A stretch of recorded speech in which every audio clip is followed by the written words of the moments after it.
On connaît tous McDonald's, ou si vous préférez, McDo. Nous sommes tous allés y manger au moins une fois dans notre vie, ça c'est clair. Service rapide, accès facile, prix bon marché, ambiance familiale, tous les ingrédients d'une entreprise de succès, n'est-ce pas? Parmi toutes les chaînes de fast-food, McDonald's est celle qui, depuis toujours, a le plus grand chiffre d'affaires chaque année et qui possède un capital de marque très supérieur aux autres concurrents. Elle est valorisée à plus de 150 milliards de dollars.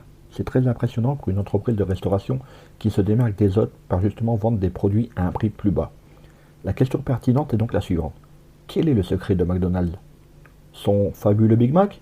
Son 280? Non. Marketing, études de marché, référencement, podcast, réseaux sociaux, monétisation. Le monde de l'entreprise n'est pas un long fleuve tranquille. Alors chaque jour, les clés du business vous permettent d'y voir plus clair avec des conseils et des astuces. Le secret n'est pas dans le Big Mac, mais dans le sol sur lequel il est fabriqué. Comme on le sait, McDonald's fonctionne grâce à un système de franchisés. La cible de McDo n'est pas le consommateur comme vous ou moi, mais le franchisé. C'est lui qui génère la majeure partie des revenus de l'entreprise. Comment cela fonctionne-t-il? Tout d'abord, McDo sélectionne et achète les terrains sur lesquels sont construits ses restaurants. Ensuite, la société américaine loue les restaurants aux franchisés. En outre, les franchisés sont également tenus de payer des redevances pour l'utilisation de la marque McDo. Pour garantir une qualité standard dans tous les restaurants, McDo fixe certaines règles concernant l'aspect esthétique et architectural des restaurants et fournit les mêmes équipements pour tous les restaurants. Le résultat? Un risque moindre en ce qui concerne la probabilité d'avoir des restaurants hétérogènes sous la même enseigne et un robinet qui coule régulièrement de l'argent dans les caisses de l'entreprise. Que faire si les choses tournent mal et qu'une franchise particulière ne génère pas la rentabilité souhaitée? Dans ce cas, McDonald's a deux options. S'il s'agit simplement d'un problème opérationnel, elle peut franchiser ce restaurant à quelqu'un d'autre. S'il s'agit d'un problème systémique, elle peut vendre le terrain sur lequel le restaurant est situé et recevoir l'argent de la vente. Étant donné que les prix de l'immobilier ont tendance à gonfler avec le temps, McDo peut réaliser un bénéfice sur cette transaction. Mais McDonald's n'est pas le seul à profiter de ce type de business model. Les franchisés bénéficient également de nombreux avantages, car McDo braconne évidemment ses terrains pour ses restaurants de manière très stratégique. Lorsque vous avez voyagé en train, n'avez-vous jamais vu un restaurant McDonald's près de la gare d'arrivée? Et lorsque vous visitez le centre des grandes villes, n'avez-vous jamais remarqué qu'il y a toujours le célèbre M jaune quelque part?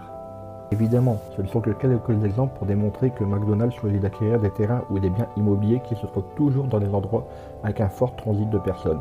En ce qui concerne les restaurants à egg drive, McDo choisit d'installer les restaurants sur des terrains disposant de grands parkings et situés en règle générale près des sorties d'autoroute.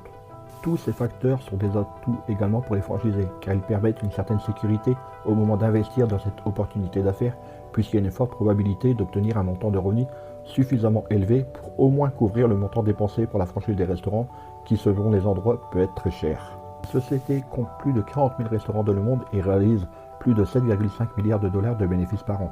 Pas mal pour une entreprise qui vend des hamburgers à moins de 4 € l'unité. À ce propos, il est intéressant de mentionner que le célèbre Big Mac de McDo sert de référence pour expliquer le concept économique de parité de pouvoir d'achat.